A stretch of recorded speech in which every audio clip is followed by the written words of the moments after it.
Alright, let's jump right into this. In this video, I'm going to walk you through how I did this Tequila Sunrise finish.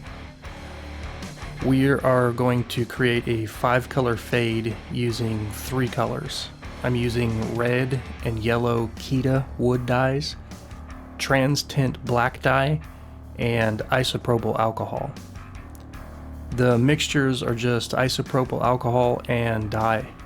I fill half the jar with the alcohol and add about 2 spoonfuls of the dye powder to each. I stir them and let them sit for about a day or so. Starting with the yellow, I saturate half the rag and drag it across the wood in sort of a side-to-side circular motion.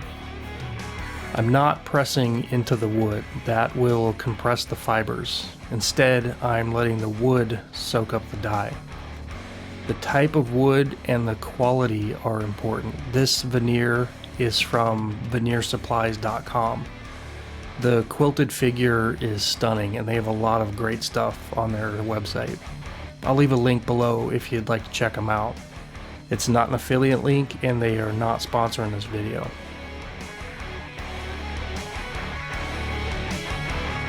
I'm going about a third of the way down with the yellow, then switch to the red and apply it the same way.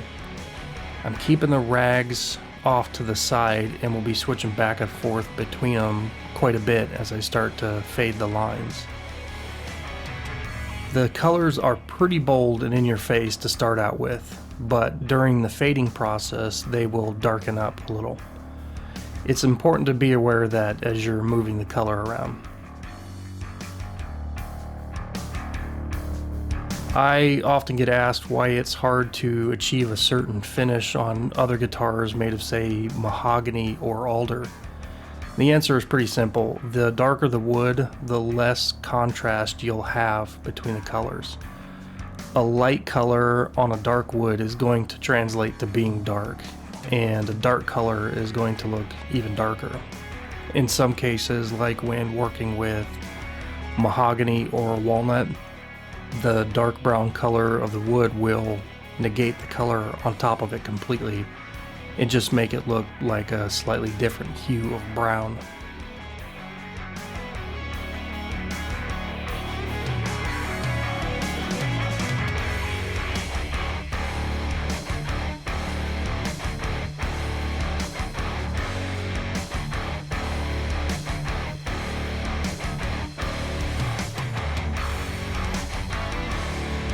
I'll now take the red rag and start pushing the color up into the yellow. This will make our third color orange and start creating our first fade.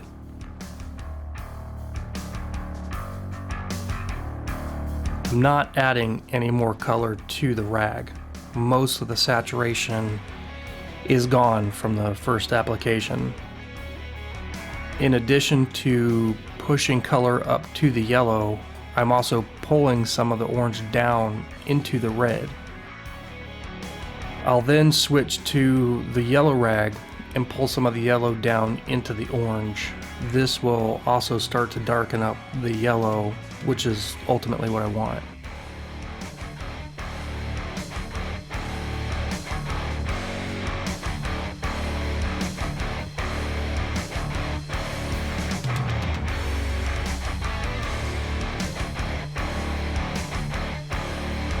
Can't stress enough how important it is to do tests on scrap.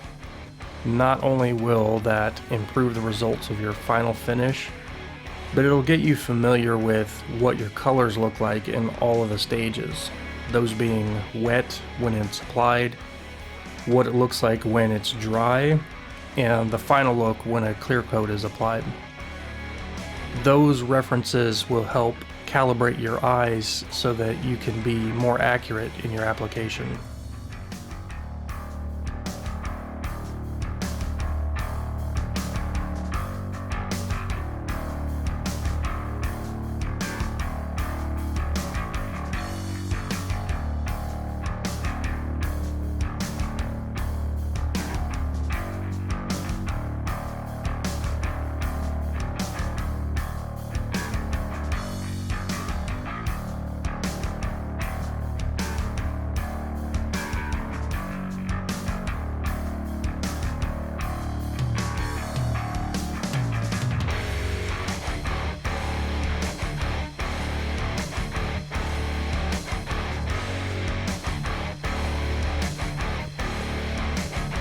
After getting the first fade ready, I take a clean rag with some isopropyl alcohol and I start pulling some of the color back out. This not only helps with the transition between the colors, but it also helps by letting some of that wood grain definition to be seen more. It might look like the color is getting too light, but remember, the saturated look is going to come back as soon as the clear coat is applied.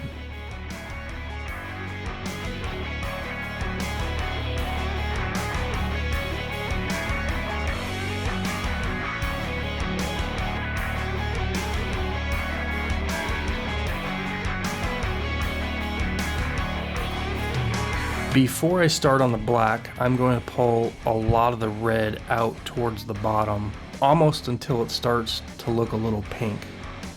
I'll then start to add the black, and that'll give us our fifth color, purple. Now before you start grilling me in the comments, I know red and blue make purple traditionally. However, in this case with these dyes, the black faded into the red turns it purple. If you still feel compelled to leave a combative comment, then by all means go ahead. It won't change it.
Using the same method as with the red and yellow, I switch back and forth with the red and black regs while pulling and pushing colors up and down.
Again, this is how I did the Tequila Sunrise finish.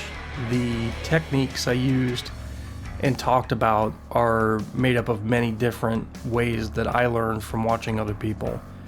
There are many ways to do this stuff, and this video really is just meant to be both a tutorial and a guide. In the end, your eyes will tell you what you should change, tweak, or do differently. If you have any questions about the process I used here, please feel free to ask. I will do my very best to answer them. Thanks for watching.